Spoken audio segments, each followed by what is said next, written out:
ஒரு உன்னத போர் வீரரான கிருதவர்மன் அஸ்வத்தமான் மற்றும் கிருபா தங்கள் துணிச்சலுக்கு புகழ்பெற்றவர்கள். திரிகர்த்தாக்கள், மத்ஸ்யாக்கள், கேகயாக்கள் மற்றும் வாததானாக்களின் ஆதரவுடன் இராணுவத்தின் தலைவராக நின்றனர். கருடாவின் கழுத்து சக்தி வாய்ந்த வீரர்களால் அலங்கரிக்கப்பட்டிருந்தது.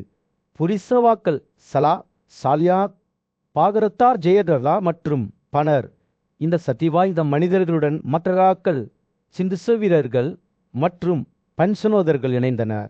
அனைவரும் தங்கள் ராஜாவின் மரியாதைக்காக போராட ஆர்வமாக இருந்தனர். இந்த படைப்பிரிவின் பின்புறத்தில் துரியோதனன் தனது விசுவாசமான ஆதரவாளர்களால் சூழப்பட்டு நின்றார். அதே நேரத்தில் விண்டா மற்றும் அணுவிண்டா, காமோதர்கள், சாகர்கள் மற்றும் சொரசேனாக்களுடன் சேர்ந்து படையில் வாளை உருவாக்கினர்.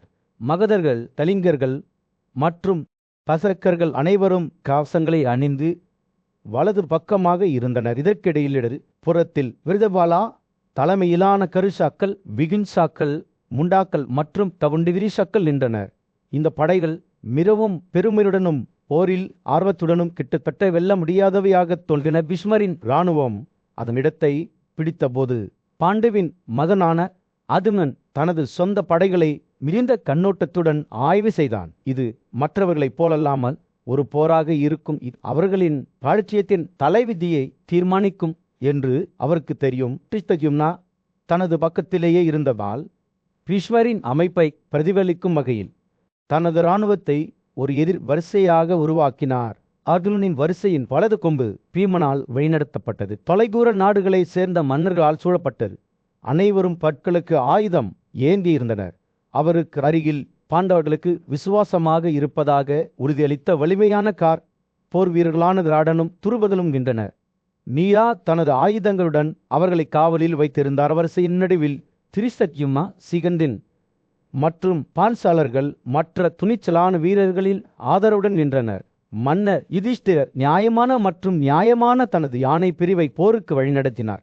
அதே நேரத்தில் சச்சகி, ஐராவன் மற்றும் கட்ரோட்காச்சர் அவருடன் போரிட தயாராக இருந்தனர். இறுதியாக அதுமனின் அழகு பின்னிடது கொம்பில் அதுமனின் பாதுகாவலரான கிருஷ்ணர் நின்றார்.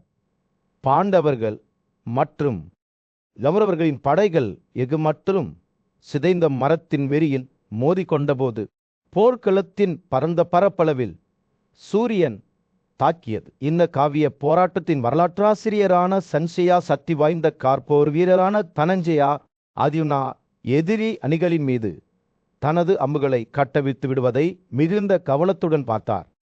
யுகத்தின் முடிவில் அழிப்பவரைப் போலவே அர்ஜுனனின் கோபமும் கணக்கிடப்பட வேண்டிய ஒரு சக்தியாக இருந்த கௌரவர்கள் தங்கள் இழப்புகளால் தடையின்றி பெருமையின் ஆசை மற்றும் அடிபண்ணிய மறுப்பு ஆகியவற்றால் உந்தப்பட்டு போராடினர். அவர்கள் பல இடங்களில் பாண்டவர்களின் எல்லைகளை உடைத்தனர். ஆனால் அவர்களும் உடைந்தனர். போர் தீவிரமடைந்தது. இரு தரப்பினரும் மேலிடத்தை பெற முடியவில்லை. தூசி அவர்களை சுற்றி சுழன்றது, சூரியனை மறைத்தது மற்றும் போராடிய அனைவரையும் குருடாக்கியது. படுகொலை தீவிரமடைந்த போது இரு படைகளிலிருந்தும் போர் வீரர்கள் ஒருவருக்கொருவர் கடுமையான சண்டையில் ஈடுபடுவதை சன்சயா பார்த்தார். போர் வீரர்களுடன் மோதிக்கொண்டனர். சூரிய ஒளியில் ஒளிரும் அவர்களின் பளபளப்பான வாள்கள் அவர்கள் அடிகளை பரிமாறிக்கொண்டன. யானைகள் சவாரி செய்பவர்கள் போர்க்களத்தின் குறுக்கே இடிமுழக்கம் செய்தனர். அவர்களின் அகமான தலை தண்டுகள் மற்றும் அம்புகள் தங்கள் எதிரிகளின் அணிகளை சிதறடித்தல. காலாட்படை சண்டையிட்டது. அவர்களின் குறுகிய அம்புகள் மற்றும் போர் அச்சுகள் தங்கள் எதிரிகளின் சதையை ஆழமாக கடித்தன. இரு படைகளும் ஆதிக்கத்திற்காக போராடும் போது அத்தம் மற்றும் வியர்வையின் வாசனையுடன் காற்று அடர்த்தியாக இருந்தது. சண்டையாளர்கள் அனைத்து திசையையும் இழப்பது போல் சஞ்சயா பிரமிப்புடன் பார்த்தார். கார்டினல் புள்ளிகள் அல்லது தங்கள் சொந்த உயிரை ஓட பொருட்படுத்தாமல் சண்டையிட்டார். இந்த குழப்பமான சூழ்நிலையில் இரு தரப்பிலும் இருந்த இரண்டு மாபெரும் வீரர்களான பீஷ்மரும் துரோணரும் தலைவர்களாக உருவெடுத்தனர். அவர்கள் பாண்டவர்களின் எல்லைகளை எளிதில் முறியடித்தனர். ஆனால் விரைவில் பீமன், சத்யகி மற்றும் ராட்சசனின் மகனான கடோர்காச்சாவின் தாக்குதலை எதிர்கொண்டனர். போர் தீவிரமடைந்தது. இருதரப்பினராலும் மேலிடத்தை பெற முடியவில்லை. சண்டை தீவிரமடைந்த போது கௌரவ இளவரசரான துரியோதனன் தனது படைகளை அணிதிரட்டி பாண்டவர்களுக்கு எதிராக கடுமையான தாக்குதலுக்கு தலைமை தாங்கினார். அர்ஜுனனின் கோபம் பிரகாசமாக இருந்தது. சத்யகி மற்றும் அவரது மகன் அபிமன்யுவில் ஆதரவுடன் தாக்குதலுக்கு தலைமை தாங்கினார். போரிட்டு மற்றும் ரத்தத்தின் மங்கள் ஆகியிருந்தது. இரு தரப்பிலிருந்தும் போர் வீரர்கள் இடது மற்றும் வலதுபுறமாக விழுந்தனர்.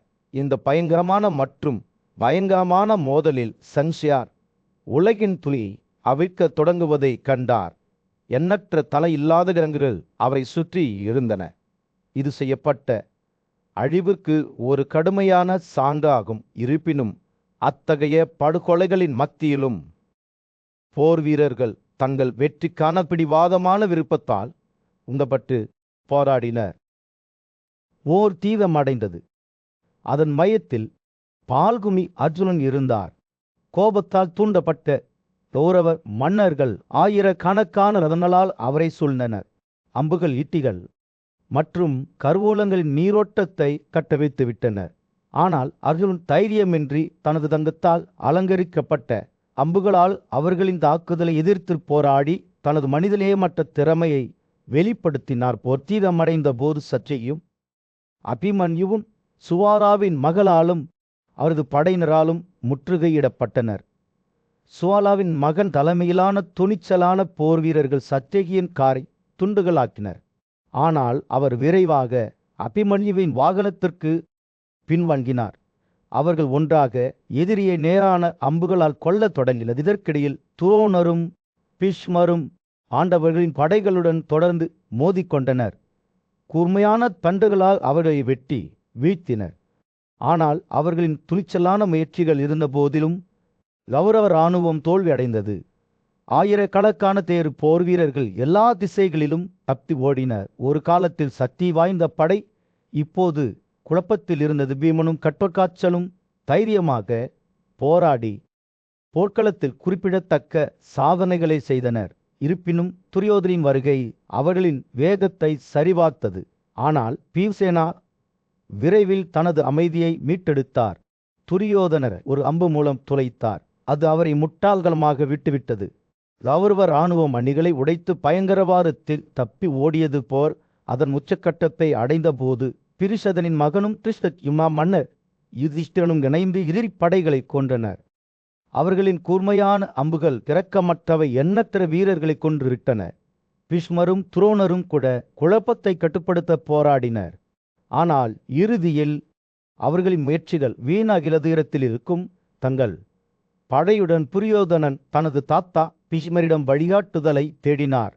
பேரனே, அவர் கெஞ்சினார், நான் சொல்வதை கேளுங்கள். நீங்கள் உயிருடன் இருக்கும்போது, துரோணர், கிருபர் மற்றும் நமது மற்ற கூட்டாளிகளும் இருக்கும்போது எனது படை எப்படி பயங்கரத்தில் தப்பி ஓட முடியும்? பாண்டவர்களால் உங்கள் வலிமை அல்லது என்னுடையதை ஒப்பிட முடியாது. அவர்கள் துரோணரின் மகன் அல்லது கிருபாவின் வலிமையை எதிர்த்து போட்டியிட முடியாது. பீஷ்மரின் பதில் கடுமையானதாக இருந்தது. பலமுறை நான் உங்களிடம் ஏற்றுக்கொள்ள தகுதியான மற்றும் நன்மை நிறைந்த வார்த்தைகளை பேசியுள்ளேன். ஆனால் நீங்கள் அவற்றை கேட்க மறுக்கிறீர்கள். பாண்டவர்கள் போரில் வெல்ல முடியாதவர்கள், கடவுள்களுக்கு எதிராகவும் கூட. இருப்பினும் அவர்களின் முன்னேற்றத்தை சரிபார்க்க என்னால் முடிந்த அனைத்தையும் செய்வேன்.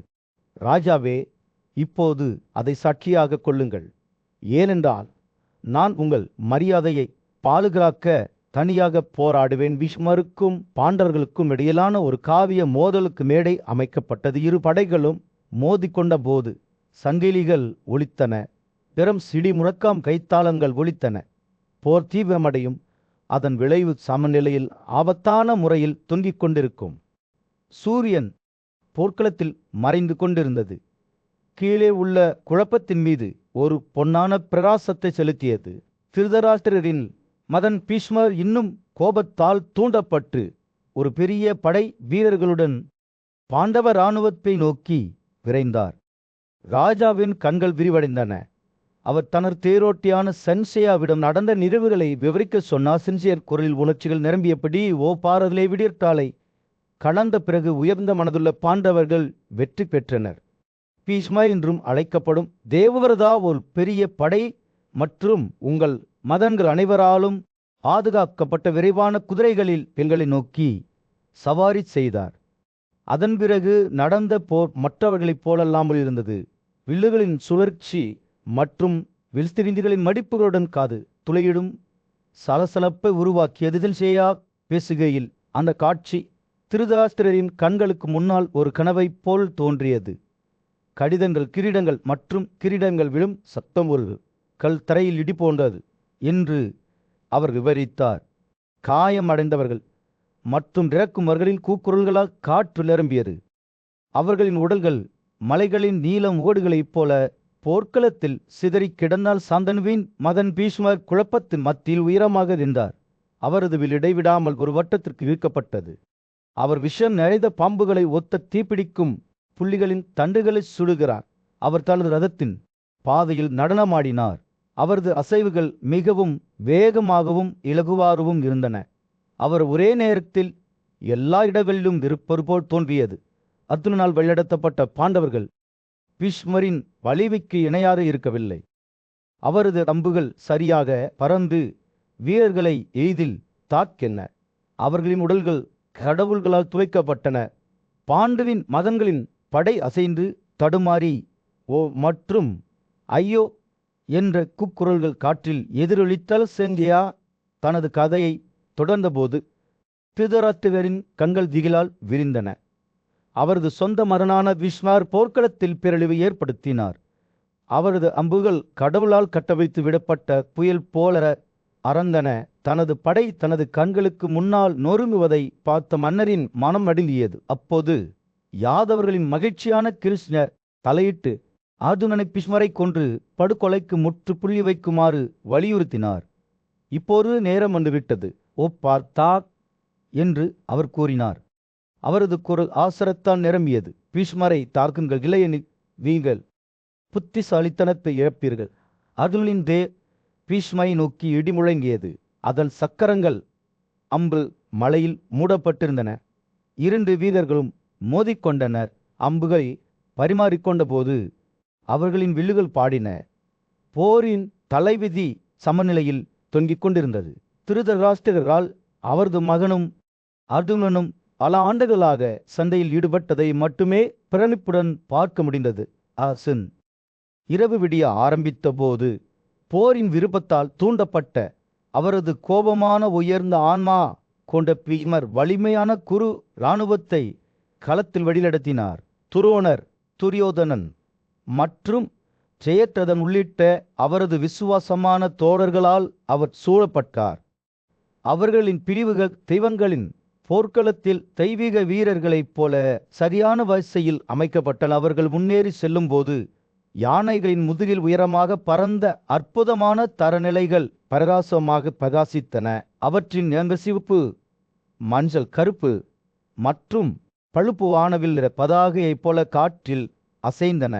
இராணுவமே வேறொரு உலக ஆற்றலால் ஒளிரத் தோன்றியது.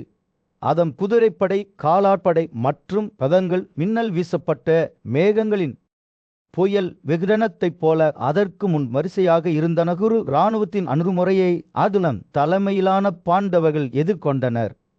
அவரது தரநிலையானது குரங்குகளின் இளவரசரான கனுமானின் உருவத்தை கொண்டிருந்தது. அவரது பிரிவு சக்தி வாய்ந்த கார்போர் வீர கீட்டினால் பலப்படுத்தப்பட்டு ஊடுருவ முடியாத கேடயத்தால் பாதுகாக்கப்பட்டது.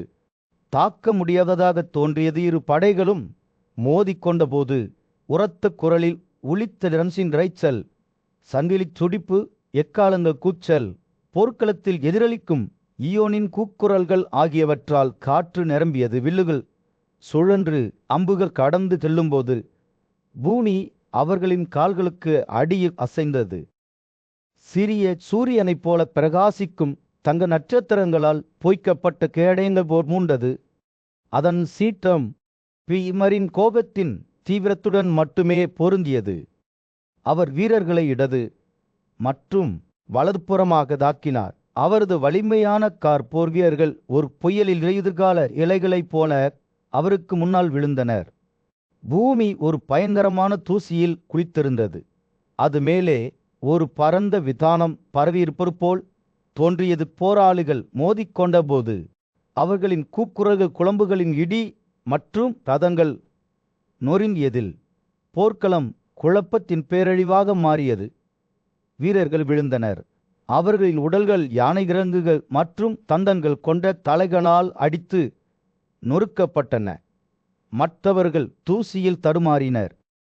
பூமியின் சுழலும் மேகங்களால் கண்மூடித்தனமாக இருந்தனர். இந்த கொந்தளிப்பின் மத்தியில் பீஷ்மரின் பார்வை அதுலனை நோக்கி பூட்டியது. இருளில் ஒரு கலங்கரை விளக்கத்தைப் போல அவரது தரம் பிரகாசித்தது. 2 வீரர்களும் ஒருவருக்கொருவர் எதிர்கொண்டனர். போர்க்களத்தின் அடித்தளத்தை அசைக்கும் ஒரு சண்டையில் மோதிக் கொள்ளும்போது அவர்களின் வில்லுகள் கொடிய நோக்கத்துடன் பாடுகின்றன. அவரது ஆற்றலான பீஷ்மர் அதுலனை நோக்கி அம்புகளின் நதியை வீசினார். ஆனால் பாண்டவ போர்வீரர் தப்பித்து ஆலங்கட்டி மலையை நெசவு செய்தார். அவரது காந்திவர் அதன் சொந்த இடிப்பாடலை பாடினார். பீமரின் சக்தி வாய்ந்த கேடயத்திற்கு முன்னால் எதிர்கால இலைகை போல சிதறியதாக தோன்றிய கூர்மையான முனைகள் கொண்ட அம்புகளின் மழையுடன் அவர் தீயை திருப்பினார். இந்த 2 வெட்டங்களும் மோதுவதை குருக்களும் ஸ்ரீசீர்களும் பிரமிப்புடன் பார்த்தனர். அவர்களின் வில்லுகள் காலந்தாளமாக எதிரொலிக்கும் ஒரு கொடிய தாளத்தை சுழற்றுகின்றன. போர் தீவிரமடைந்தது. அதன் விளைவு தொங்கிக் கொண்டிருந்தது. அதுலனின் பேரன் கிரீடின் துரியோதனின் படைகளுக்கு எதிராக வீரத்துடன் போராடியதால் சூரியன் போர்க்களத்தில் விழுந்தது. ஒரு இளம் சிங்கத்தைப் போல அவர் போரில் கதித்தார். அவரது ஆற்றலும் வலிமையும் அவரை பார்த்த அனைவரிடமும் பிரமிப்பை தூண்டின. அவரது தந்தை சுபத்ராவின் மகன் ஒரு திறமையான வில்வித்தை வீரர். வில்லுடன் அவரது திறமை அல்லது போரில் அவரது துணிச்சலை யாராலும் ஒப்பிட முடியவில்லை. கிரீடின் எதிரியுடன் மோதும்போது அவரது வலிமையான வில் சூரியனைப் போல பிரகாசித்தது. மேலும் அவரது அம்புகள் வேகமாகவும் உண்மையாகவும் பறந்து மிகவும் வலிமையான எதிரிகளை துளைத்தன. அவர் துரோணரின் மகனை ஒரே தண்டால் தாக்கினார். மேலும் சால்யாவை 5 குண்டுகளால் அடித்து அவர்களின் தரநிலைகள் தரையில் விழுந்தன. சன்யமாலியின் மகளின் தரம் கிருதினின் 8 அம்புகளுக்கு இணையாக இல்லை. விரைவில் அவரது தங்கக்கோலை மற்றொரு கூர்மையான முனைகள் கொண்ட அம்பால் சிதைக்கப்பட்டது. கிரீட்டிலின் கரங்களின் வலிமையை பார்த்த புரிசவா, சால்யா, துரோணரின் மகன் சன்யமானி ஆகியோர் அனைவரும் அச்சமடைந்தனர். போரில் அவருக்கு முன் யாரும் நிற்க முடியாது என்பதை அவர்கள் அறிந்திருந்தனர். திரிகர்த்தாக்கள், மெட்ராஸ் மற்றும் கேகேர்கள் 50,000 பேர் கொண்டவர்கள் துரியோதனின் மகனால் தூண்டப்பட்டு கிரீட்டினை அவரது தந்தையுடன் சுற்றி வைத்து இருவரையும் கொல்ல தீர்மானித்தனர். ஆனால் பாண்டவர்களின் படையின் தளபதியான அர்ஜுனன் தனது குடும்பத்தை அச்சுறுத்தும் அபாயத்தை கண்டார். ஆயிரக்கணக்கான யானைகள்கார்கள் மற்றும் குதிரைப்படை வீரர்களுடன் அவர் எதிரி பிரிவுக்கு எதிராக முன்னேறினார். அவருடன் தனது படைகளையும் வழிநடத்தினார். அர்ஜுனனின் புகழ்பெற்ற வெள்ளனால் பாதுகாக்கப்பட்ட பிரிவு போருக்கு செல்லும்போது பிரகாசமாக தோன்றியது. அர்ஜுனன் நெருங்கிய போது அவர் சர்பத்தின் மகனை தோள்பட்டையில் 3 அம்புகளால் தாக்கி பின்னர் மதர்கர்களை 10 கூர்மையான தண்டுகளால் துளைத்து அவர்களின் பாதுகாவலரை விரைவாக கொன்றார். அவர் பௌரவனின் வால்சான தமனாவையும் அகலமான அம்பு மூலம் கொன்றார். சன்யமானியின் மகன் அர்ஜுனனை 10 தண்டுகளால் தாக்கி பதிலடி கொடுத்தார். ஆனால் பாஞ்சாலாவின் இளவரசர் சகிப்புத்தன்மையற்றவராக இருந்தார். போர் தீவிரமடைந்தது. 2 தரப்பினரும் மோதல்கள் மற்றும் அம்புகள் அடர்த்தியாகவும் வேகமாகவும் பறந்தன. ஆனால் இறுதியில் கிர்கித்தான் வெற்றி பெற்றார். அவரது கழுதை சன்யமானியின் மகனை அதன் சக்தி வாய்ந்த எடையின் கீழ் நசுக்கியது. பாஞ்சாலாவின் இளவரசர் அர்ஜுனன் தனது எதிரியை கொண்டதற்காக பெரும் புகழை பெற்றார். போர் தணிந்தபோது துரியோதனின் படைகளிடையே ஓ மற்றும் ஐயோ என்ற உரத்த கூக்குரல் எழுந்தது. தங்கள் துணிச்சலான வீரரின் இறப்புக்கு இரங்கல் தெரிவித்தது. சன்யமானியே போருக்கு விரைந்தார். அவரது கோபம் தாங்க முடியாதது. ஆனால் அர்ஜுனன் உறுதியாக நின்றார். முன்னால் உள்ள எந்த சவால்களையும் எதிர்கொள்ள தயாராக இருந்தார். வலிமையான கால் போர் வீரர்கள் மற்றும் பெரிய வில்லன்கள் ஆகிய இந்த 2 இளவரசர்களும் இறுதிப் போட்டியில் மோதிக்கொண்டதை இரு படைகளும் பிரமிப்புடன் பார்த்தன.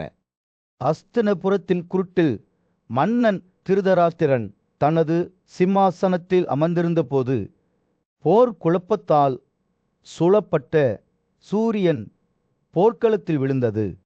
அவரது நம்பகமான ஆலோசகர் சன்சேயன் அவருக்கு முன்னால் நின்று பாண்டவர்களுக்கும் அவர்களின் எதிரிகளுக்கும் இடையே நடந்து கொண்டிருந்த போரில் கதையை நினைவு கூர்ந்தார். உங்கள் மகன் துரியோதனன் இந்த மோதலில் முன்னணியில் இருந்தான் என்று சன்சேல் துக்கத்தின் குறிப்பை கொண்ட குரலில் சொன்னான். ஆனால் துரதிர்ஷ்டவசமாக அவர் எவ்வளவு தைரியமாக போராடினாலும் போர் ஆலை அவருக்கு எதிராக திரும்புவதாக தெரிகிறது. செல்சியாவின் வார்த்தைகளை கேட்கும்போது திருதராஷ்டிரரின் முகம் வேதனையால் சுழன்றது. மனித முயற்சியை விட விதி மிகவும் சக்தி வாய்ந்தது என்று அவர் எப்போதும் நம்பினார். இப்போது அவரது சொந்த மகளின் தலைவிதி முத்திரையிடப்பட்டதாக தெரிகிறது. சந்தியா தொடர்ந்தார். வலிமையான பிரிசாதனின் மகன் பிகத்யும்னா உங்கள் படையின் பக்கத்தில் ஒருமுடியாக இருந்து வருகிறார். அவரது ஒப்பிட முடியாத வில்வித்தை திறங்களால் அவர் மெட்ராஸ் ஆட்சியாளரான சலார் உட்பட நமது போர்வீரர்களில் பலரை கொன்றுள்ளார். சந்தியா பேசுகையில் மோதும் எஃகு மற்றும் போர் கூக்குரல்களின் ஒலிகள் காற்றில் நிரப்பின. இரு தரப்பினரும் மோதல்களை வர்த்தகம் செய்தும் இரு தரப்பினரும் மேலிடத்தை பெறாமலும் போர் மூண்டது. போரின் அலைகளை தனக்கு சாதகமாக மாற்றுவதில் உறுதியாக இருந்த துரியோதனன் தனது யானை பிரிவை முன்னெடுத்துச் செல்ல வலியுறுத்தினார். மகத மன்னருடன் தயாராக இருந்த தனது கதையில் உயரமாக நின்ற பீமனை நோக்கி முன்னேறினார். இரு படைகளும் மோதிக்கொண்டன. யானைகள் தெக்காலமிட்டன. போர் வீரர்கள் தங்கள் உயிருக்கு போராடும்போது கூச்சலிட்டனர். பீமன் தனக்கு முன்னால் இருந்த ஏராளமான எதிரிகளால் துணிந்து நிற்காமல் தனது வலிமையான கழுதை யானைக்கு அடுத்தபடியாக நசுக்கினார். தீவிரமடைந்த போது துரியோதனின் படைகள் தடுமாறத் தொடங்கின. பீமனின் சக்தி வாய்ந்த அடிகளுக்கு யானை ஒன்றன் பின் ஒன்றாக விழுந்தது. அவற்றின் திறங்குகளும் தந்தங்களும் அடையாளம் காண முடியாத அளவுக்கு சிதைந்தன. மகத மன்னனின் யானை ஒரு மிருகத்தின் பெடிமோத் சுபக்தாவின் மகனால் ஒரே அம்பால் கொல்லப்பட்டது. மகரங்களின் ஆட்சியாளரே தப்பிக்க முயன்றார். ஆனால் திருஷ்டத்யும்னா அவரை ஒரு விரைவான ஸ்டோக் மூலம் வெட்டி போர்க்களத்தில் அவரது வாழ்க்கையை முடித்தார். பீமன் இன்னும் தனது கதையை பயன்படுத்தி தனது வன்முறையை தொடர்ந்தார். யானையை அவரது காலடியில் அடித்து நொறுக்கினார். போர்க்களத்தில் சூரியன் அஸ்தமிட்டத் தொடங்கிய போது போரின் அலை இறுதியாக பாண்டவர்களுக்கு சாதகமாக மாறியது போல் தோன்றியது. ஒரு காலத்தில் சக்தி வாய்ந்த துரியோதனனின் இராணுவம் உடைந்து சிதைந்து கிடந்தது. அவர்களின் போர் வீரர்கள் கொல்லப்பட்டனர் அல்லது தப்பி ஓடினர். செல்சியனின் வார்த்தைகளை கேட்ட திருதராஷ்டிரர் துக்கத்தில் அவரது இதயம் கனத்தது. தனது மகனின் விதி அனைத்தும் முத்திரையிடப்பட்டிருப்பதை அவர் அறிந்திருந்தார். மேலும் இந்த போரின் விளைவு கௌரவர்களுக்கு ஒரு கசப்பான தோல்வியாக இருக்கும் என்பதை அவர் அறிந்திருந்தார். கூட்டு மன்னர் அமைதியாக அமர்ந்தார். அவர் கேட்டவற்றின் சுமையால் அவரது மனம் நடுங்கியது. சூரியன் போர்க்களத்தில் இறங்கிய போது சன்சேயாவின் வார்த்தைகள் மன்னர் திருதராஷ்டிரரின் முன் நடந்த படுகொலையின் தெளிவான படத்தை வரைந்தன. அந்த யானை பிரிவினை அழிக்கப்பட்ட போது அவர் தொடங்கினார்.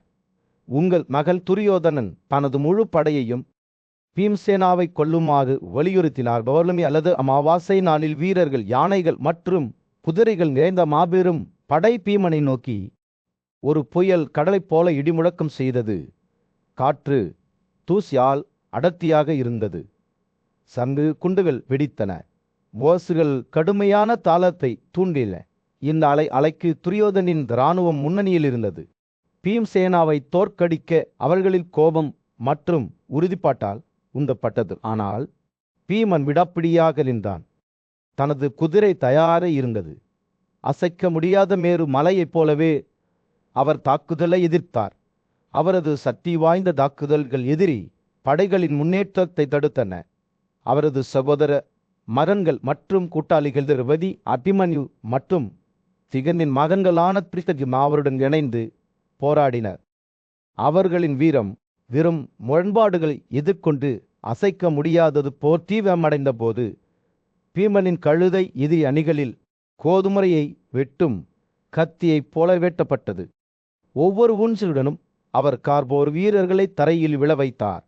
அவர்களின் குதிரைகள் மற்றும் ததலு அவரது காலடியில் நொறுக்கப்பட்டன. போர்க்களம் யமனின் பயங்கரமான இருப்பிடமாக மாறியது. கொல்லப்பட்ட ஆண்கள் மற்றும் மிருகங்களின் உடல்களால் சிதை கிடந்த கழுதை தனக்குத்தானே ஒரு உயிரை பறித்து கொண்டதாக தோன்றியது. அதன் இரும்பு தலை இரத்தத்தால் பூசப்பட்டு கொழுப்பு மற்றும் மற்றியால் யானை மற்றும் குதிரையை ஒரே மாதிரியாக வீழ்த்தியது.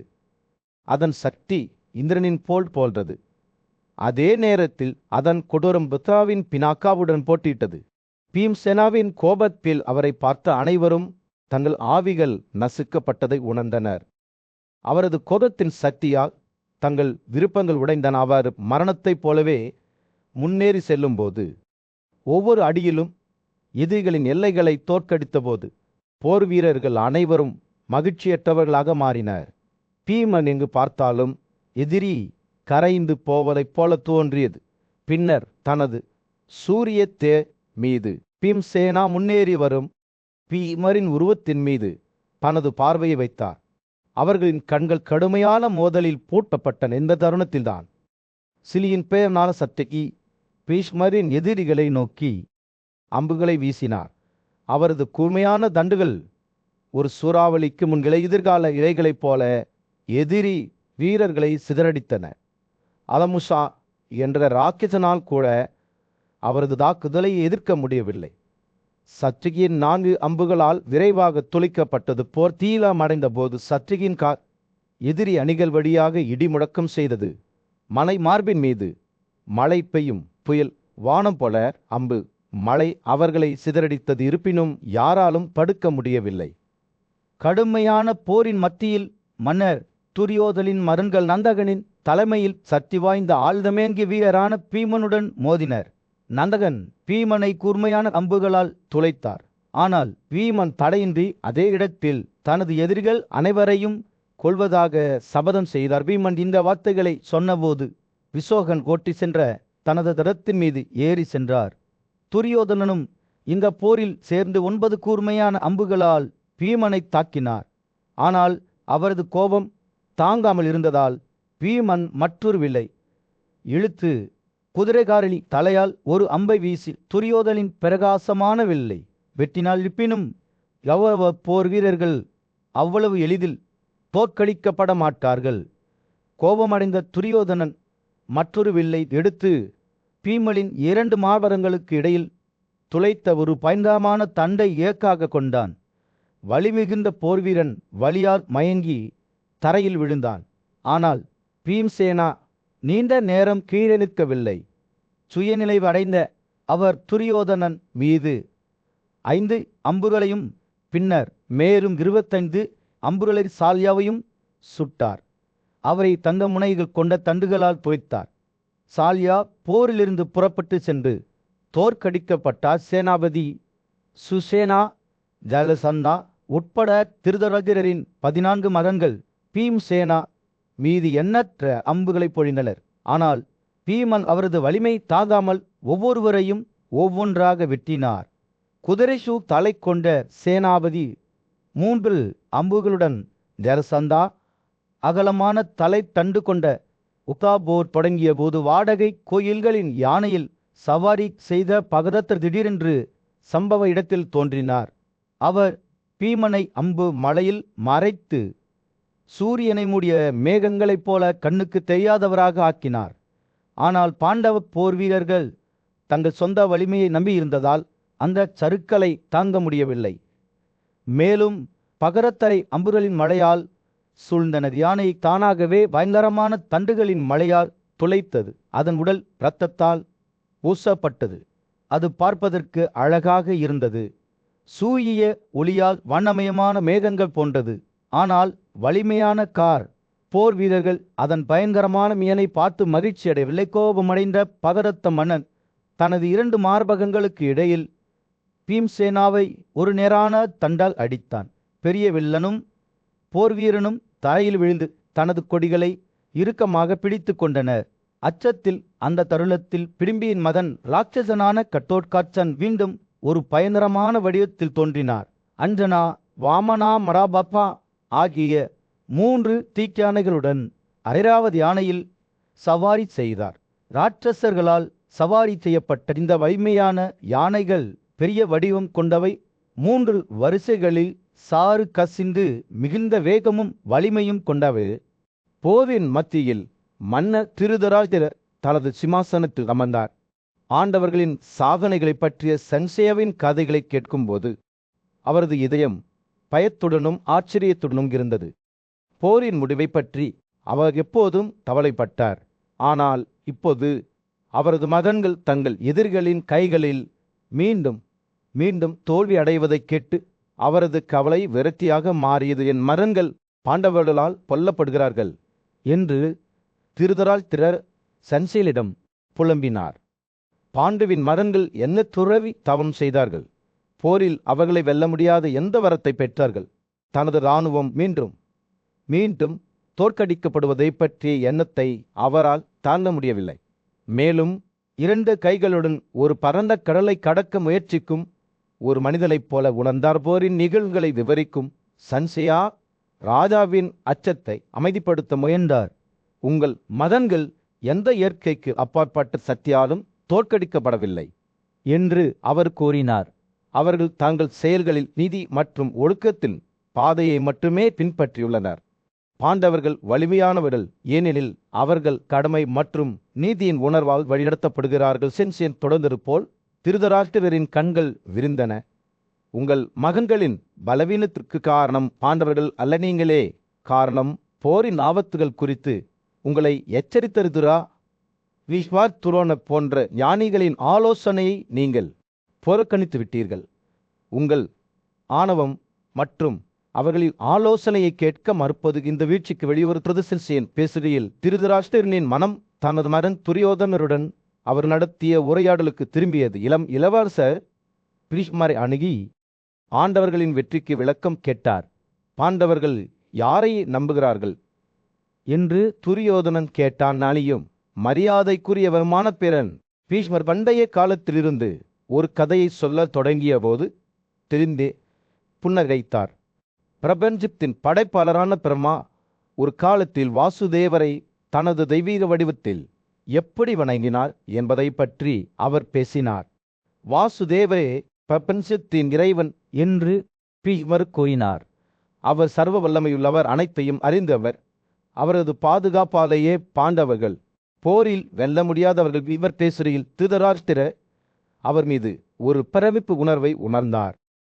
தனது மகன்களின் தோல்வி அவர்களின் சொந்த பலவீனங்கள் மட்டுமல்ல, பாண்டவர்களை ஒரு கேடயத்தைப் போல பாதுகாத்த வாசுதேவரின் சக்தியாலும் ஏற்பட்டது என்பதை அவர் உணர்ந்தார். இந்த தருணத்தில் திருதராஷ்டிரரின் கவலையை பரம கடவுளின் மீதான மரியாதையாக மாறியது. அவர் எப்போதும் சத்தியத்திற்கு கண்மூடித்தனமாக இருந்தார் என்பதையும் ஞானமான ஆலோசனைகளுக்கு செவிசாய்க்க அவர் மறுத்தது அவரது மகன்களின் வீழ்ச்சிக்கு வழிவகுத்தது என்பதையும் அவர் அறிந்திருந்தார். சஞ்சயன் பேசி முடித்ததும் மன்னர் வாசுதேயின் சக்தியை அங்கீகரித்து மனத்தாழ்மையுடன் தலை குனிந்து வணங்கினார். பண்டைய ஞானத்தின் மண்டலத்தில் பீஷ்மர் சிந்தனையில் அமர்ந்திருந்தார். அவரது கண்கள் தொலைதூர கடந்த காலத்தின் மீது நிலைநிறுத்தப்பட்டன. முனிவர்கள் மற்றும் கடவுள்களின் தலைமுறைகள் வழியாக கடந்து வந்த ஒரு கதையை அவர்கள் விவரிக்கத் தொடங்கினார். பீஷ்மர் கூறினார், அந்த கடந்த நாட்களில் தான் உலகங்களில் ஆண்டவருடன் ஒரு சந்திப்பை பற்றி மதிப்பிற்குரிய பிரம்மாவிடமிருந்து நான் கேள்விப்பட்டேன். பிரபஞ்சத்தின் பக்தா பரமபுருஷனுடன் ஒரு சந்திப்பை பற்றி பேசினார். அவர் யோகா மூலம் பிரபஞ்சத்தின் ரகசியங்களை அவருக்கு வெளிப்படுத்தினார். பகவானின் குரல் ஒரு கோடை நாளில் மென்மையான காற்று போன்றது, இனிமையானது மற்றும் ஆழமானது. பீஷ்மர் தனது கதையை தொடர்ந்தபோது இந்த தெய்வீக உயிரிழத்தின் அடையாளத்தை பற்றி பிரம்மா எப்படி கேட்டார் என்பதை அவர் விவரித்தார். அந்த ஒருவர் யார் என்று கடவுள்கள், முனிவர்கள் மற்றும் காந்தர்வர்களிடம் கேட்டார். நீங்கள் இவ்வளவு மனத்தாழ்மையுடன் வணங்கி இவ்வளவு உயர்ந்த வார்த்தைகளில் பாராட்டினீர்கள். பிராமண பதிலளித்தார்.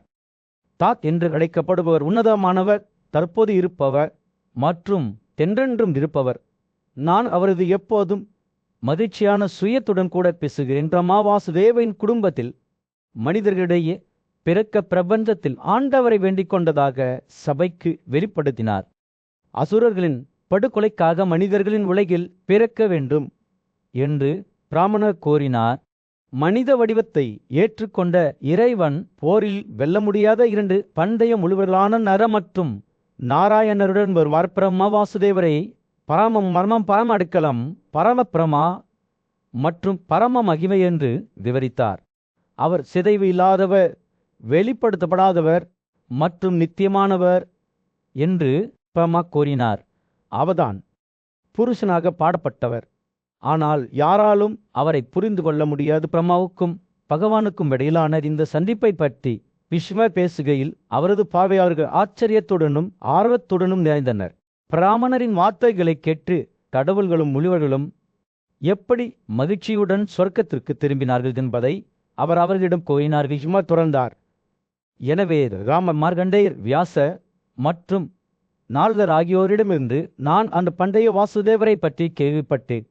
அவர்கள் அவரை நித்திய ஆண்டவர் அனைத்து உலகங்களுக்கும் உன்னதமான கடவுள் பிராமணத்தானாகவே பிறந்த மாபெரும் குரு என்று பேசின. வாசுதேவரின் தெய்வீக இயல்பை விவரித்த பீஸ்வரின் வார்த்தைகள் மரியாதையுடன் வெளிந்தன. அவர் நன்மையால் நிறைந்தவர், இருள் மற்றும் பேராரத்தின் அனைத்து குணங்களிலிருந்தும் விலகியவர் என்று பீஸ்வர் கூறினார். கிறிஸ்தர் இருக்கும் இடத்தில் நீதி உள்ளது, நீதி இருக்கும் இடத்தில் வெற்றி உள்ளது. ஆண்டவர்கள் தங்கள் போர்களில் ஆதரவளித்தது அவரது உன்னதமான யோகா மற்றும் அவரது சுய யோகா மூலம்தான் என்று அவர் வெளிப்படுத்தினார். விஸ்வர் தூரத்தை பார்த்தபோது அவரது கதை முடிவுக்கு வந்தது. அவர் நித்திய கடவுள், பரவலானவர். ஒரு பிரமாண்டமான கூட்டத்தின் மத்தியில் திருதராஷ்டிரரின் மூத்த மகனான துரியோதனன் தனது தாத்தா விஸ்வரை ஒரு ஆர்வமுள்ள மனதுடன் அணுகினார். பாட்டி என்று அவர் கூறினார். வாசுதேவர் எல்லா உலகங்களிலும் உயர்ந்த நபராக மதிக்கப்படுகிறார் என்று நான் கேள்விப்பட்டேன். அவரது தோற்றம் மற்றும் பெருமை பற்றி அறிய விரும்புகிறேன். வாசுதேவரின் கதையை அவர் சொல்லத் தொடங்கியதும் விஸ்வரின் கண்கள் பிரகாசித்தன. வாசுதேவரே உண்மையில் உன்னதமானவர் என்று அவர் அறிவித்தார். அவர் கடவுள்களின் கடவுள். தாமரை இதழ்கள் போன்ற கண்கள் பிரகாசமாக பிரகாசிக்கின்றன. மாபெரும் ஞானமுள்ள முனிவரான மார்கண்டேயர் கோவிந்தரை மிக அற்புதமானவர் என்றும் மிக உயர்ந்தவர் என்றும் எல்லாம் அனைத்து ஆன்மா மற்றும் புனிதமான ஆண் என்றும் கோரியுள்ளார். விஸ்வர் பேசுகையில் அவரது வார்த்தைகள் ஒரு அற்புதமான ஓவியத்தை உருவாக்கின. வாசுதேவர் நீர், காற்று மற்றும் நெருப்பு ஆகிய 3 கூறுகளை உருவாக்கினார் என்று கூறப்படுகிறது. வெறும் சிந்தனையுடன் அவர் இந்த பூமியை ஆதி நீரில் இருந்து உருவாக்கினார். அவர் ஆழமான யோகா நிலையில் அந்த நீரில் படுத்துக்கொண்டார். மேலும் அவரது வாயிலிருந்து அவர் நெருப்பை உருவாக்கினார். அவரது மூச்சிலிருந்து காற்று மற்றும் அவரது சாராம்சத்திலிருந்து பேச்சு மற்றும் வேதங்கள். விஸ்வர் உலகங்கள் மற்றும் கடவுள்களின் படைப்பை தொடர்ந்து விவரித்ததால் கூட்டம் மாற்றப்பட்டது. அவர் நீதியின் அவதாரம் என்று பீஷ்மர் அறிவித்தார். அவர் வரங்களை வழங்குபவர் மற்றும் அனைத்து ஆசைகளையும் நிறைவேற்றுபவர். அவர் நடிகர் மற்றும் செயல். அவர் உயர்ந்த மாஸ்டர். ஒவ்வொரு வார்த்தையுடனும் சபையின் மரியாதை வளர்ந்தது. வாசுதேவரின் காதிலிருந்து பிறந்த அசுரரான மதுவை பற்றி பேசும்போது பீஷ்மரின் கதை ஒரு இருண்ட திருப்பத்தை எடுத்தது. அவர் இருப்பின் கட்டமைப்பை அழித்து விடுவதாக அச்சுறுத்தினார். ஆனால் அந்த உன்னதமான நபர் என்று பீஷ்மர் தலையசைத்து மதுவை கொண்டு பிரபஞ்சத்தை காப்பாற்றினார். இந்த செயலால் வாசுதேவ மதுவை கொண்ட ஜனார்த்தனா என்ற பெயரை பெற்றார். பீஷ்மர் தனது கதையை முடிக்கும்போது வாசுதேவரின் பல வடிவங்களை பற்றி பேசினார். பெரிய பன்றி, பெரிய சிங்கம் மற்றும் 3 படிகள் கொண்ட ஏவன். அவர் அனைத்து உயிரினங்களுக்கும் தாய் மற்றும் தந்தை என்று பீஷ்மர் மரியாதையுடன் கூறினார். அவரை விட உயர்ந்தவர் யாரும் இல்லை அல்லது இருக்க மாட்டார்கள். ஒரு ஆழமான வில்லுடன் துரியோதனன் வாசுதேவரின் மகத்துவத்தை ஒப்புக்கொண்டார். பீஷ்மரின் வார்த்தைகள் அவருக்குள் ஒரு தீப்பொறியை தூண்டின. மேலும் உலகத்தை பற்றிய அவரது புரிதல் ஒருபோதும் ஒரே மாதிரியாக இருக்காது என்பதை அவர் அறிந்திருந்தார். இந்த பிரம்மாண்டமான கூட்டத்தின் மத்தியில் பாண்டுவின் மூத்த மகனான யுதிஷ்டிரன் சிந்தனையுடன் அமர்ந்திருந்தான். ஈஸ்வர் வாசுதேவரின் மகிமையைப் பற்றி பேசும்போது அவர் கவனமாக கேட்டார். திறந்த மனதுடன் யுதிஷ்டிரர் யோகாக் மற்றும் பூமியின் கடவுளான கேசவனின் புகலிடத்தை நாடினார். நாள் ஆசீர்வதிக்கப்படட்டும். சூரியன் ராஜ்யத்தின் மீது அஸ்தமிக்கும் போது மன்னர் திருதராஷ்டிரர் சாந்தனுவின் மதிப்பிற்குரிய மகனான பீஷ்மரின் வார்த்தைகளால் மயங்கினார். பீஷ்மரின் குரல் ஒரு கோடை நாளில் ஒரு மென்மையான காற்று போல இருந்தது.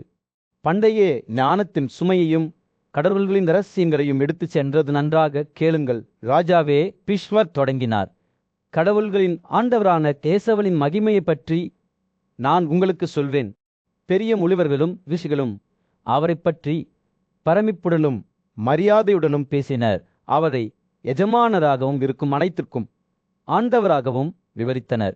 மார்க்கண்டேயர் அவரை கடந்த கால நிகழ்காலம் மற்றும் எதிர்காலம் காலத்தில் உருவகம் என்று குறிப்பிட்டார். பிறகு அவரை கடவுள்களின் கடவுள் என்று அறிவித்தார். இது ஒரு பண்டைய வடிவமாகும். இது மரண புரிதலுக்கு அப்பாற்பட்டது. பீஷ்மரின் வார்த்தைகள் ஒரு நதியைப் போல பாய்ந்தபோது அவர் கேசவனின் பல பெயர்களை பற்றி பேசினார்.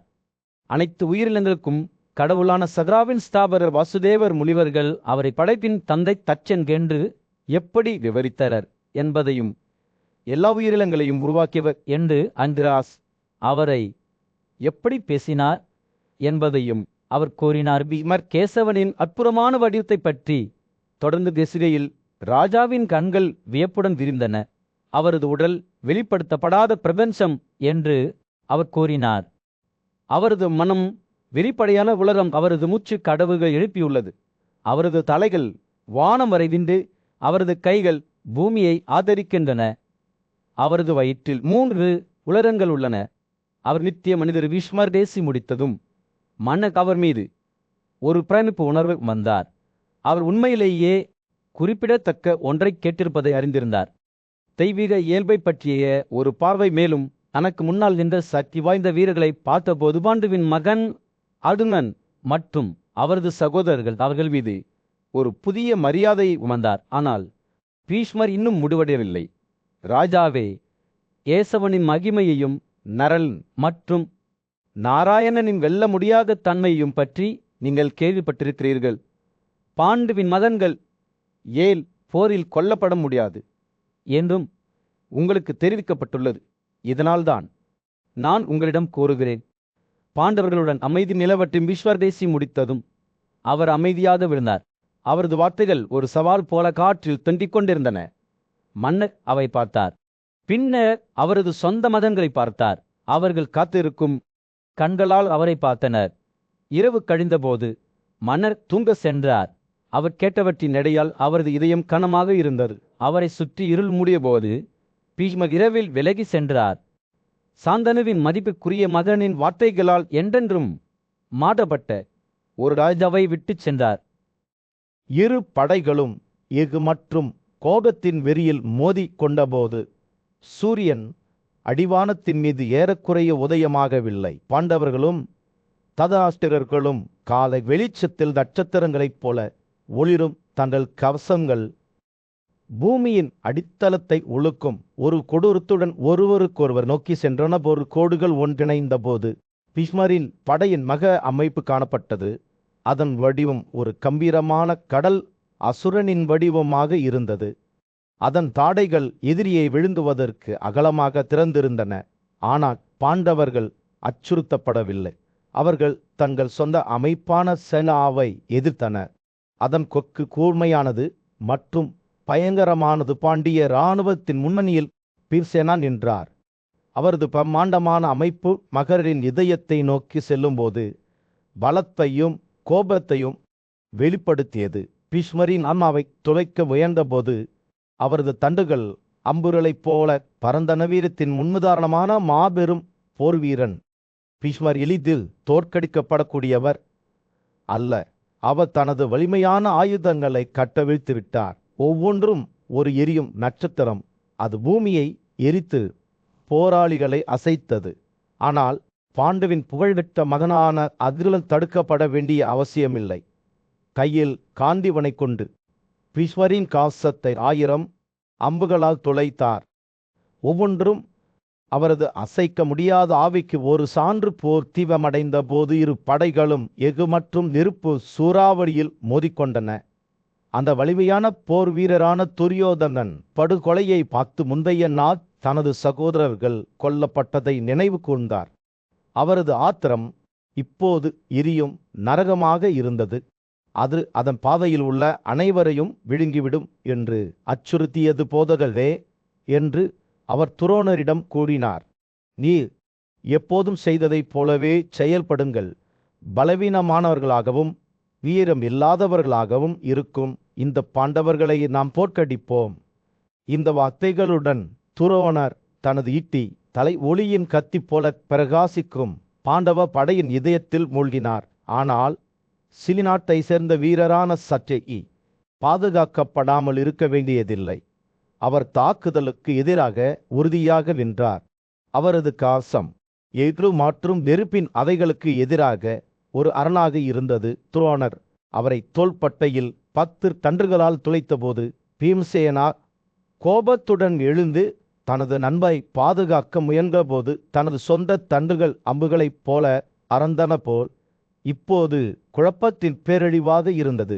ஒவ்வொரு போர் வீரரும் வீரத்திலும் வலிமையிலும் மற்றவர்களை முறியடிக்க முயன்றனர். பீஷ்மர், துரோணர், சாலா அனைவரும் அங்கே இருந்தனர். பாண்டவர்களுடன் மோதும்போது மின்னலைப் போல தங்கள் வாள்கள் ஒளிரும். இருப்பினும் எஃகு மற்றும் நெருப்பின் இந்த கடலுக்கு மத்தியில் ஒரு உருவம் தனித்து நின்றது. அபிமன்யு சேடிநாட்டை சேர்ந்த அந்த இளம் போர் வீரர். அவரது இதயம் மகிமைக்கான ஆசையால் எரியும் வடுமையான அழுகையுடன் சந்தானுவின் மகன் பீஷ்மர் உயரமாக நின்று அவரது கண்கள் அடிவானத்தில் நிற்பதால் சூரியன் போர்க்களத்தில் கீழே விழுந்தார். அவர் வேறு யாரையும் போல ஒரு போர்வீரர். பாண்டுவின் மகன்களை தீங்கிலிருந்து பாதுகாக்கும் தனது கடமையால் உந்தப்பட்டார். இரு படைகளும் மோதிக்கொண்டபோது காட்டு பதட்டத்துடன் இருந்தது. அவர்களின் போர்க்கூக்குரல்கள் பள்ளத்தாக்குகளில் எதிரொலித்த சக்தி வாய்ந்த போராளிகளின் காலடியில் தரையை நடுங்கியது. அவர்கள் போருக்கு செல்லும்போது யானைகள் எக்காலமிட்டன, குதிரைகள் அருகில் வந்தன. அதே நேரத்தில் சங்கிலிகள் வெடித்தன. பூமியின் அடித்தளங்களை அசைப்பதாக தோன்றிய ஒரு தாளத்தை இடிக்கின்றன. அந்த இரைச்சல் காது கேளாததாக இருந்தது. அதன் பாதையில் உள்ள அனைத்தையும் விழுங்கிவிடும் என்று அச்சுறுத்தும் ஒளியின் இரைச்சல். பீஷ்மர் தாக்குதலுக்கு தலைமை தாங்கினார். அவரது மாபெரும் வடிவம் கோதுமை வழியாக ஒரு கத்தியைப் போல எதிரிகளின் எல்லைகளை வெட்டியது. அவரது எதிரிகள் அவருக்கு முன்னால் நடுங்கினர். அவர் தனது கோபத்தை அவர்கள் மீது கட்டவிழ்த்து விட்டபோது அச்சத்தால் அவர்களின் முகங்கள் வெளியின. பீஷ்மரின் வேகமான மற்றும் கொடிய அம்புகளால் துண்டிக்கப்பட்ட தலைகள் போர்க்களத்தில் உருண்டன. பூமி விரைவில் இரத்தக் கடலில் மூழ்கியது.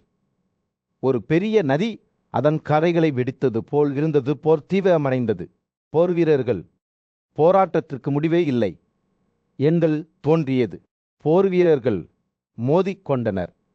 சூரிய ஒளியில் தங்கள் வாள் பிரகாசித்தது. அவர்கள் அடிக்கு மாறினர். யானைகள் கத்துகின்றன, தள்ளாடுகின்றன. ஆற்றில் சவாரி செய்பவர்கள் விழுந்தனர் அல்லது தப்பி ஓடினர். தூசி உயர்ந்தது. ஒரு மூச்சு திணறல் மேகம் கீழே நடந்த படுகொலையின் அனைத்து பார்வையையும் மறைத்தது. இந்த குழப்பங்களுக்கு மத்தியில் பாண்டுவின் மகனான பீமன் பூமியின் அடித்தவர்களை உலுக்கிய ஒரு கொடூரத்துடன் போராடினார். பீஷ்மர் மீது அவர் தன்னை வீசினார். அவரது பிரம்மாண்டமான வடிவம் ஒரு பாறை கரையில் புயல் அறை போல மூத்த போர்வீரர் மீது மோதியது. 2 கைட்டான்களும் மோதினர். அவர்களின் தாக்குதல்கள் தரையை அசைத்து போர்க்களத்தில் அதிர்ச்சி அலைகளை அனுப்பியது. சண்டை தீவிரம் அடைந்தபோது படுகொலையை எதுவும் தடுக்க முடியாது என்று தோன்றியது. வீரர்கள் இடப்புறமும் வலப்புறமும் விழுந்தனர். அவர்களின் உடல்கள் அம்புகள் மற்றும் வாள்களின் இடைவிடாத தாக்குதலால் உடைந்து நொறுங்கின. பூமி வேவில் இரத்தக் கடலில் மூழ்கியது. கடவுள்களே, போர்க்களத்தில் கோரின் நீரோட்டத்தை கட்டவிழ்த்து விட்டதைப் போலாயினும் கூட இந்த குழப்பத்தின் மத்தியில் கூட ஒரு அழகான உணர்வு காணப்பட்டது. போர் வீரர்கள் கிட்டத்தட்ட உன்னதமான ஒரு கொடூரத்துடன் போராடினர். அவர்கள் ஒருவருக்கொருவர் மோதிக்கொண்ட போது அவர்களின் முகங்கள் உறுதியுடன் இருந்தன. சூரிய ஒளியில் அவர்களின் காசங்கள் தங்கத்தைப் போல பிரகாசித்தன. அடிக்கு அடி கொடுக்கும்போது அவர்களின் வாள்கள் மின்னலைப் போல பிரகாசித்தன. போர் தீவிரமடைந்த போது படுகொலையை எதுவும் தடுக்க முடியாது என்று தோன்றியது. ஆனால் இந்த குழப்பத்தின் மத்தியிலும் கூட அனைத்திலும் தவிர்க்க முடியாத ஒரு உணர்வு இருந்தது. போரின் முடிவு ஏற்கனவே தெளிவாக இருந்தது. இறுதியில் யார் வெற்றி பெறுவார்கள் என்று யாருக்கும் தெரியாது. முக்கியமானது போராட்டமே. பாண்டவர்கள் மற்றும் யௌரவர்களின் தலைவிதியை என்றென்றும் தீர்மானிக்கும் இரத்தங்களின் மோதல் மட்டுமே. அப்போதுதான் மன்னர் துரியோதனன் ஒரு பெரிய அரணால் சூழப்பட்டார். போர்க்களத்தில் சூரியன் மறைந்து கொண்டிருந்தது. அதன் முன்கேற்பட்ட குழப்பத்தின் மீது ஒரு தங்க பிரகாசத்தை செலுத்தியது. யௌரவர்கள் மற்றும் பாண்டவர்களின் போர் வீரர்கள் இகு மற்றும் தூசியின் வேயில் மோதிக்கொண்டனர். அவர்களின் அழுக்குரல்கள் இடி முழக்கம் போல காற்றில் எதிரொலித்தன. ஞானியும் வயதான முனிவருமான சஞ்சயா சோகத்தால் நிறைந்த அவரது இதயம் வடுகொலைக்கு சாட்சியாக நின்றருங்கையின் மகன் பீவனை நோக்கி வேய்ந்து செல்லும் காந்திவலின் வீரரான அர்ஜுனனை அவர் பார்த்தபோது சஞ்சயனின் சொந்த இதயம் பயத்தால் நடுங்கத் தொடங்கியது. அர்ஜுனனின் சங்கு கவசமான பஞ்சை ஜன்யாவின் சத்தமும் அவரது வலிமையான வில்லான காந்திவாவில் அசைவும் அதை கேட்ட அனைவரின் இதயங்களிலும் அச்சத்தை ஏற்படுத்தியது. சிங்கத்தில் வாள் கருவியை தாங்கிய பிரிதாவின் மகனின் தரம் வானத்தில் ஒரு வாள் நட்சத்திரத்தைப் போல பிரகாசித்தது. அதன் நிறங்கள் விடியலின் வண்ணங்களைப் போல மாறுகின்றன. இரு தரப்பிலும் இருந்த போர் வீரர்கள் வீரத்துடனும் திறமையுடனும் போரிட்டனர். வாள் மோதரும் அம்புகள் காற்றில் பறந்தன. ஆனால் அர்ஜுனன் கணக்கிடப்பட வேண்டிய ஒரு சக்தியாக இருந்தார். அவரது காந்திவன் மின்னலைப் போல ஒளிரும் போது அவர் அம்புக்கு அம்பை போட்டிக்குள் ஊற்றினார். அவரது கூக்குரல்கள் போர்க்களத்தில் எதிரொலித்தன.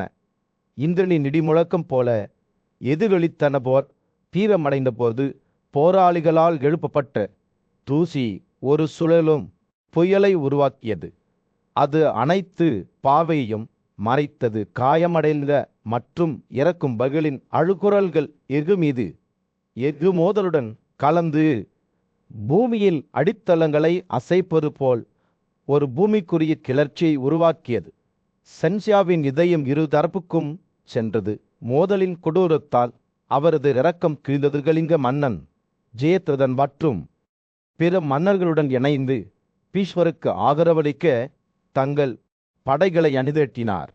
ஆனால் பாண்டவர்கள் தங்கள் எதிரிகளை தோற்கடிப்பதற்கான தங்கள் தீர்மானத்தில் ஒன்றிணைந்து தங்கள் முழு பலத்துடனும் முன்னேறினர். தூசி பிசாசுகள் போர்க்களத்தில் குறுக்கே நடனமாடின. வீரர்கள் எஃகு மற்றும் கோபத்தின் வெறித்தளத்தில் சண்டையிடும்போது பார்வையிலிருந்து மறைத்தனர். சூரியன் அடிவானத்திற்கு கீழே மூழ்கிய போது அதன் ஒளி சுழலும் தூசியால் மறைக்கப்பட்டது. போர் அதன் உச்சக்கட்டத்தை அடைந்தது. யானைகள் அச்சத்தில் எக்காலமிட்டன. ஆதிக்கத்திற்காக போராடும்போது அவற்றின் பிரமாண்டமான உடல்கள் தரையில் மோதியது. தேரோட்டிகள் தங்கள் சொந்த குதிரைகளின் காலடியில் நசுக்கப்பட்டனர். அதே நேரத்தில் போர் வீரர்கள் பாண்டவர்களின் தாக்குதலுக்கு முன்பு இலையுதிர்கால இலைகளைப் போல விழுந்தனர். குழப்பம் மற்றும் அழிவின் இந்த கொந்தளிப்பில் சஞ்சயா போரின் சீற்றத்திற்கு சாட்சியாக நின்றார். சோகத்தால் அவரது இதயம் கனத்தது. களத்து ஏற்பட்ட பேரழிவை பார்த்தார். இருப்பினும் அத்தகைய படுகொலைகளின் மத்தியிலும் கூட அவர் அழகின் ஒரு பிரகாசத்தை கண்டார். போராடிய வீரர்களின் உறுதியான தைரியம் அவர்கள் தாங்கிய கொடூரங்கள் இருந்த போதிலும் அவர்களின் இதயங்கள் உடைக்கப்படவில்லை. போர் இறுதியாக குறையத் தொடங்கிய போது சஞ்சயாவின் கண்கள் அவருக்கு முன்னால் பரவியிருந்த பரந்த அழிவு மீது விழுந்தன. வயல் உடல்களால் நிரம்பியிருந்தது. பாண்டவர்கள் மற்றும் கௌரவர்களின் படைகள் எஃகு மற்றும் சிதறல் மரத்தின் வெறியில் மோதிக்கொண்ட போது சூரியன் போர்க்களத்தில் விழுந்தது. சஞ்சயா என்ற கதை சொல்பவர் போர் வீரர்கள் ஒருவருக்கொருவர் இடைவிடாத கொடூரத்தின் காட்சியில் ஈடுபடுவதை பிரமிப்பு மற்றும் பயத்தின் கலவையுடன் பார்த்தார். இந்த குழப்பத்தின் மத்தியில் சக்தி வாய்ந்த வில்லனும் சாங்கனுவின் மகனுமான பிமார் உயரமாக நின்றார்.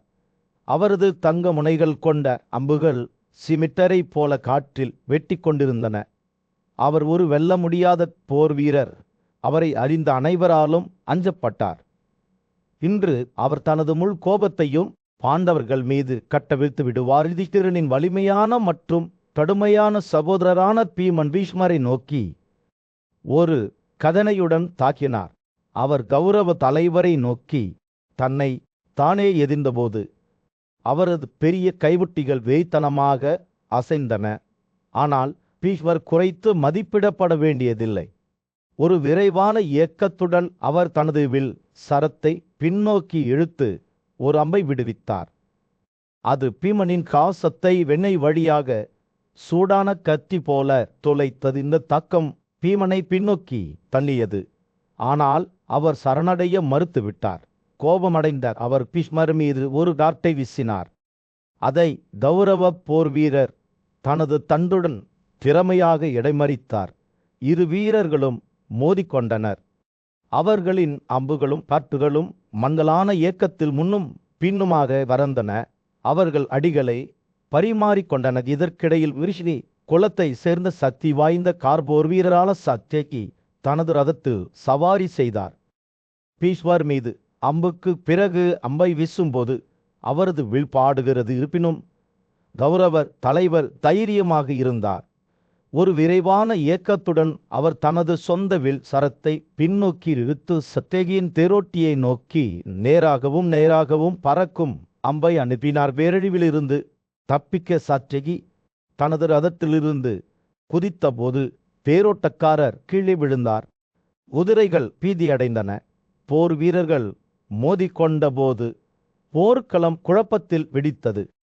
அவர்களின் அலறல்களும் கதனைகளும் குழம்புகளின் இடி மற்றும் எஃகு மீது எஃகு மோதல் ஆகியவற்றுடன் கலந்தன தீவிரமடைந்த போது சஞ்சயா விரக்தியுடன் அவரை பார்த்தார். இது சாதாரண மோதலாக இருக்கவில்லை. இது சகோதரர்களுக்கிடையேயான ஒரு போராக இருந்தது. இதனால் யாருக்கும் காயம் ஏற்படவில்லை. கடவுள்களே மேலே இருந்து பார்த்து கொண்டிருப்பது போன்றியது. கீழே நடந்த படுகொலையை அவர்கள் கண்டபோது அவர்களின் முகங்கள் கடுமையானதாகவும் மன்னிக்க முடியாததாகவும் இருந்தனாயினும் கூட இரத்தமும் எஃகு நிறைந்த இந்த கடலுக்கு மத்தியில் அழகு மற்றும் பிரபுத்துவத்தின் தருணங்கள் இருந்தன. பீஷ்மர் தனது அம்பு மூலம் பீமனின் காசத்தை துளைத்தபோது சஞ்சயருக்கு துக்கம் ஏற்பட்டது. ஆனால் பீமன் துரியோதனரை கூர்மையான அம்புகளால் துளைத்து பதிலடி கொடுத்தபோது கதை சொல்பவர் பாண்டவ போர் வீரர் மீது பொற்றுதலின் எழுச்சியை உணர்ந்தார். போர் அதன் உச்சத்தை அடைந்தபோது இது சாதாரண போர் அல்ல என்பதை சஞ்சயா உணர்ந்தார். இது இரண்டு பெரிய படைகளுக்கு இடையிலான மோதல், ஒவ்வொன்றும் அவற்றின் சொந்த உணர்வால் உந்தப்பட்டது. போர்க்களத்தில் எஃகு மீது ஏற்பட்ட மோதலின் மீது ஒரு தங்க ஒளியை வீசும் சூரியன் போர்க்களத்தில் விழுந்தது. இந்த பிறவில் ஒரு போர்வீரன் தனித்து நின்றான். திருஷதியின் வலிமையான ஆயுதம் ஏந்திய மகள் சத்யகி போரில் வெல்ல முடியாதவன். தனது சிறந்த விலை கொண்டு ஒரு பெரிய அழுத்தத்தை தாங்கும் திறன் கொண்டவன். விஷம் நிறைந்த பாம்புகளைப் போல எண்ணற்ற இறக்கைகள் கொண்ட அம்புகளை வீசினான். அவரது கை கிட்டத்தட்ட தெய்வீகமாக தோன்றிய ஒரு லேசான தன்மையுடன் நகர்ந்தது. அவர் எதிரியின் மீது அடர்த்தியான மழையை பொழியும் மேகங்களின் கூட்டத்தைப் போல இருந்தார். மன்னர் துரியோதனன் சத்யகியின் வீரத்தை கவனித்து அவருக்கு எதிராக 10,000 ரதங்களை அனுப்பினார். ஆனால் அந்த மாபெரும் வில்லன் அவ்வளவு எளிதில் தோற்கடிக்கப்படவில்லை. தனது வான ஆயுதங்களால் அந்த வலிமையான தேர்ப்போர் வீரர்கள் அனைவரையும் எளிதில் கொண்டார். அவர்களை விழுந்த இலைகளைப் போல போர்க்களத்தில் சிதறடித்தார். இந்த சாதனையை நிகழ்த்திய பிறகு சத்யகி போரின் போது புரிசரவர்களை அணுகினார். குருக்களின் புகழை பெருக்கிக் கொண்டவர் இழுதானால் ததராஷ்டிர அணிகள் வீழ்த்தப்பட்டதை பார்த்து கோபத்தில் அவருக்கு எதிராக விரைந்தார். இந்திரனின் நிறத்தை ஒத்த அவரது பெரிய வில்லை வரைந்து விஷம் நிறைந்த பாம்புகளைப் போல ஆயிரக்கணக்கான தண்டுகளை சுட்டார். இது அவரது கையின் தீவிர இலகுவான தன்மையை காட்டுகிறது. சக்கேரியை பின்தொடர்ந்த போராளிகளால் அந்த அபாயகரமான அம்புகளை தாங்க முடியாமல் எல்லா திசைகளிலும் தப்பி ஓடி மோதலில் தங்கள் தலைவரை கைவிட்டனர். இருப்பினும் யூதானனில் வலிமையான மகன்கள் சிறந்த அன்சலில் பல்வேறு ஆயுதமை கொண்டு சிறந்த தரங்களை கொண்டு